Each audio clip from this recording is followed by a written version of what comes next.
नमस्कार, आप देख रहे हैं हिंदी सवेरा न्यूज और मैं हूं आपके साथ मानवी ठाकुर। शुरुआत करते हैं आज की खास खबरों के साथ। तहसील सभागार छाता में मुख्यमंत्री कृषक दुर्घटना कल्याण योजना के अंतर्गत 23 लाभार्थियों को 5-5 लाख रुपए की धनराशि के चेक सोमवार को एसडीएम ने वितरित किए। अब जिलाधिकारी श्वेता सिंह ने बताया कि तहसील क्षेत्र में मुख्यमंत्री कृषक दुर्घटना कल्याण योजना के अंतर्गत 23 लाभार्थियों को सरकार द्वारा 5-5 लाख रुपए की सहायता राशि दी गई है। इसमें कमलेश पैगांव, सुनीता बदनगढ़, पुष्पा नगांव, सीमा छाता, शशि रनवारी, ज्योति अकबरपुर, किरण अगरियाला, उषा देवी महाराना, रजनी खायरा, जमुना नंदगांव, कोमल अकबरपुर, नेमवती नंदगांव, प्रेमवती बरका, राखी सिही, गुंजन चामुहा, रश्मि पसोली, पूजा उमराला, हिमा चामुहा, राधा छाता, ब्रजबल्लभ, कोटवन गोपाल, हताना, रचना नंदगांव, पूरन देवी फालौन को डेमो चेक वितरित किए गए। इस मौके पर तहसीलदार रजनीश कुमार वाजपेयी, नायब तहसीलदार जयंती मिश्रा, राजस्व कानूनगो विमल बाबू, झम्मन सिंह, योगेश, योगेंद्र सारस्वत, कमल सिंह, अशोक चौधरी, संजय भार्गव आदि मौजूद रहे। संचालन टेकचंद लेखपाल ने किया। मैम, आज जो चेक वितरित किया गया है वो किस उपलक्ष्य में किया गया है? देखिए, जो आज का कार्यक्रम था वो मुख्यमंत्री कृषक दुर्घटना कल्याण योजना के अंतर्गत आयोजित किया गया था। ये पूरे प्रदेश में आयोजित किया गया था और इसमें जितने भी लाभार्थी हैं उनको 5 लाख का चेक प्रदान करते हुए उनको सम्मानित किया गया था। उसी क्रम में आज हमारी छाता तहसील में सभागार में कार्यक्रम किया गया था। हमारे यहाँ 23 लाभार्थी थे, जिसमें से 19 को हम यहाँ सम्मानित कर रहे थे और 4 लाभार्थियों को कलेक्ट्रेट सभागार में सम्मानित किया गया है।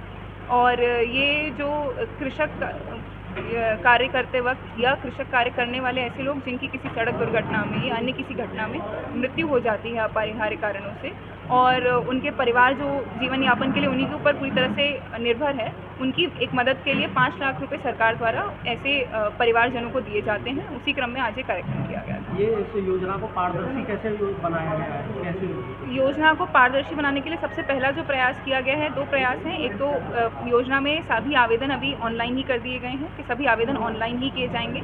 लाभार्थी मृत्यु के दिनांक के 3 माह के अंतर्गत उसमें आवेदन करेंगे और 3 माह के अंतर्गत आवेदन करने के उपरांत में उसको सभी लेखपाल से, कानूनगो से, तहसीलदार, एसडीएम और आगे चल के एडीएम और डीएम साहब तक उसमें जो रिपोर्ट लगी जाएगी वो ऑनलाइन लगाई जाएगी और वहाँ पूरी समिति की स्वीकृति होने के बाद में ही उसको सीधे उसके खाते में वो पैसे दिए जाएंगे। तो इसमें किसी भी तरह के बीच के लोग ना रहें और आवेदन ऑनलाइन आए, जिससे फाइल कहाँ जा रही है उसको आवेदनकर्ता को खुद पता चल सके, अपने जो नंबर मिलेगा आवेदन का उसके लिए, जिससे समय से सभी उनका निस्तारण किया जा सके, उसके लिए किया गया है। मम्मी, कौन से सन से कौन से सन तक के जैसे कृषक दुर्घटना हुई है, कब तक के लिए दिए गए हैं? देखिए, ये समय समय पे जो बजट आता रहता है उसके तहत इनको लाभ मिलता रहता है। अभी जो फिलहाल है वो लगभग 5 से 6 महीने के अंदर जिन आवेदनों की स्वीकृति हुई है ये उनके हैं। तो इनकी मृत्यु जो है वो हो सकता है पिछले 1 साल के अंतर्गत हुई होगी, पर इनकी स्वीकृति पिछले लगभग 3-4 महीने के अंदर जो हुई है उसके लाभार्थी हैं। 1 साल के अंदर तो काफ़ी जैसे दुर्घटना देखने को मिली है, क्या वो लोग भी इसका लाभ उठा पाएंगे? देखिए, इसमें कुछ शर्तें और नियम हैं। पहला कि जो मृतक है वो कृषक होना चाहिए, यानी उसके नाम पे कुछ न कुछ खेती होनी चाहिए। यदि वो खेती नहीं करता है, यदि मान लीजिए किसी कारणवश उनके माता पिता के नाम पे खेती की ज़मीन है और वो ही, क्योंकि माता पिता बहुत वृद्ध हैं और वो ही उनकी देखभाल करते हैं और वो ही खेती करते हैं मुख्य रूप से, तो या तो ये हो, या तीसरा कि कोई पट्टा उसने ले रखा हो किसी अधिक मात्रा में और वो पट्टे पे लेके फिर खेती का कार्य कर रहा हो। जो खेती करेगा वही, उसी को ही ये लाभ मिलेगा। दूसरी चीज़, यदि इसमें किसी प्रकार से हत्या हुई है, यानी मर्डर या किस तरह के हैं, तो उन सबको भी ये लाभ नहीं मिलता। तो जो कुछ जैसे सड़क दुर्घटना हुई, सर्प से काटना हुआ या नेचुरल डेथ हुई या खेती करते वक्त किसी कारण से डेथ हुई, तो इन सब कारणों से ही इसमें लाभ दिया जाता है। तो इन सभी चीज़ों का अनुपालन करने के बाद में जो भी आवेदन आते हैं और उन पे जो पात्र होते हैं उस हिसाब से इसमें लाभ दिया जाता है। हम देखने को मिलता है किसान परेशान रहते हैं, जैसे विधवा पेंशन है, फिर वो ये कि वृद्धा पेंशन है, उसके बावजूद भी काफ़ी चक्कर लगाने पड़ते, फिर भी उनकी पेंशन का कार्य नहीं हो पा रहा, उसमें क्या करेंगे? विधवा पेंशन और वृद्धावस्था पेंशन में जो आवेदन है वो ब्लॉक स्तर पे किया जाता है ग्रामीण एरिया में, और जो शहरी एरिया है वहाँ पे नगर पंचायत स्तर पे किया जाता है। उसमें रिपोर्ट लगती है दोनों जगह से और रिपोर्ट लगने के उपरांत में उनको लाभ दिया जाता है।